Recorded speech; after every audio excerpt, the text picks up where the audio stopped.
Bring it up.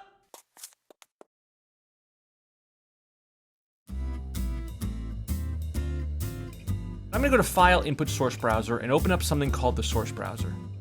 In the Source Browser, you're gonna see two options, link or import. What do you wanna do? And I'm gonna say import.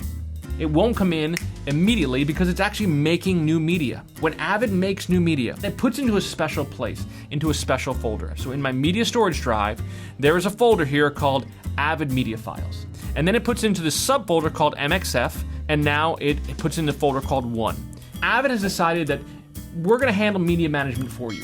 You're gonna give us the footage and we're gonna store it into a safe place where we keep it safe and it's there. Well, linking creates a linked file. And that linked file, if you were to right click on this and say reveal file here, you would see that this exists on my hard drive in a separate place, in a separate location. This was how it was shot on the camera. It was shot in an MP4 on the camera here, and it exists as this file here. It's not in the Avid Media Files folder. Well, when I link media in, I'm working with media that I didn't put in a special place. I didn't handle the media management. It's just wherever I put it. You know, I work with students sometimes who put stuff on the desktop and put stuff in a documents folder and put stuff on a Google Drive, or God forbid, leave stuff on an SD card somewhere. And then they're just jumping around between computers and other systems and all their media is missing and their media is gone. When you work with linked footage, this camera native footage, you put it down to a timeline and you throw a dissolve or a blur in it, and all of a sudden the system starts playing back slow. It starts dropping frames or stuttering as it goes across. When you say import, you are saying, I am transcoding this